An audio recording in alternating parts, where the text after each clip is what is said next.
99% মানুষই জানে না কেকও যে ভেজে বানানো যায়। আর এই ভাজা কেকগুলো কিন্তু এক সপ্তাহের মতো নর্মাল টেবিলের উপর রেখে খেতে পারবেন। বাচ্চাদের টিফিনে এই কেক কিন্তু অনেক বেশি টেস্টি বানাবে।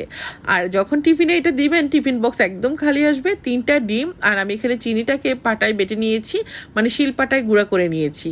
স্বাদ মতো চিনি দিয়ে দিলাম, মিষ্টিটা যে পরিমাণ খেতে চান ঠিক ওই পরিমাণ দিবেন। আর 1 চিমটি পরিমাণ লবণ অ্যাড করলাম। এখানে আমি দিয়ে দিচ্ছি ঘি।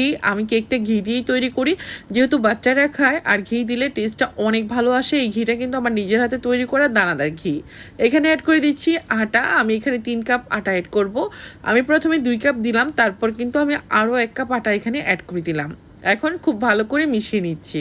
এখানে কোনো প্রকার পানি অ্যাড করা যাবে না। বেকিং পাউডার অ্যাড করে দিলাম 1 টিস্পুন পরিমাণ। আবারও খুব ভালো করে উপকরণগুলো মিশিয়ে নিতে হবে। এই তো আমার নিজের হাতে দানাদার ঘিটা। যদি কারো লাগে তাহলে কিন্তু এই নাম্বারে কল করে অর্ডার করে নিতে পারবেন। সারা বাংলাদেশে ক্যাশ অন ডেলিভারিতে পেয়ে যাবেন। দেখাই দিচ্ছি একটু আমার ঘিটা কত সুন্দর, মাশাআল্লাহ। এটার অনেক সুন্দর স্মেল আর একদম দানাদার। খেতে কিন্তু অনেক ভালো লাগে, গরম ভাতের সাথেও খাওয়া যায়। হাতে একটু ঘি লাগিয়ে তারপর কিন্তু আমি আবারও এখান থেকে ছোটো ছোটো লেসির মতো করে নিচ্ছি। আর এগুলো কিন্তু একটু ছোট ছোট করে বানালে ভালো হবে, কারণ এগুলো যখন আমি ভাজবো ফুলে ফুলে এক একটা ডাবল হয়ে যাবে। এই কেকটা অসম্ভব ভালো লাগে। উপর থেকে কিছুটা ক্রিস্পি হয়, ভিতর থেকে একদমই সফট, মানে মুখে দিলে অন্যরকম একটা ফিল পাবেন। তবে তেলে দেওয়ার আগে কিন্তু চুলার আঁচটা লো হিটে করে দিতে হবে। তেলটা একদম খুব বেশি গরম অবস্থায় দেওয়া যাবে না। দেখে হয়তো বুঝতে পারছেন তেলটা কিন্তু খুব বেশি গরম না। এরকম টেম্পারেচারে থাকা অবস্থায় তেলটার মধ্যে মানে কেকগুলো দিয়ে দিতে হবে। এখন আমি উল্টে পাল্টে মিনিমাম 5 মিনিটের মতো ভেজে নেব। এতে করে কেকের ভিতরটা খুব সুন্দর হয়ে ফ্লপি হবে, আর উপর থেকেও সুন্দর একটা ব্রাউন কালার আসবে। যখন সুন্দর ব্রাউন কালার আসবে তখন কিন্তু আমি কেকগুলোকে তুলে নেব।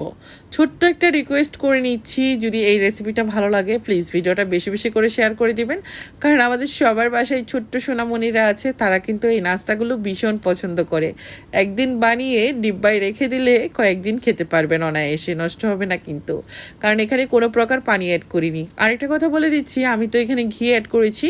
আপনার হাতের কাছে ঘি না থাকলে আপনি চাইলে কিন্তু তেল দিয়েও বানাতে পারেন, তবে টেস্টটা ঘিয়ের মতো আসবে না। আমি তো এখানে আটা দিয়েছি, আপনি চাইলে ময়দা দিয়েও করতে পারেন, এতে করে আরও ভালো হবে। তা আশা করছি আপনারা সবাই এতক্ষণ আমার সঙ্গেই ছিলেন আর রেসিপিটা এনজয় করেছেন। একটা কেক ভেঙে চলুন দেখাই, আর নামিয়ে নিচ্ছি। অনেকটাই লোভনীয়, তাই না? এটা কিন্তু খালি খালি খাওয়া যায়, অথবা চায়ের সঙ্গে একটা নিলে কিন্তু বেশ ভালো জমে উঠবে। বিকেলে চায়ের আড্ডায়ও কিন্তু কম যায় না। তো চলুন একটা ভেঙে দেখিয়ে দেই। এখন তো গরম গরম ভাঙতে একটু কষ্ট হচ্ছে, তারপরেও ভেঙে দেখিয়ে দিচ্ছি। দেখুন মাশাআল্লাহ, এরকম লোভনীয় কেক যদি ঘরে তৈরি করা যায়, দোকান থেকে শুধু শুধু কেন কিনে আনবেন? সবাই ভালো থাকবেন, আল্লাহ হাফিজ।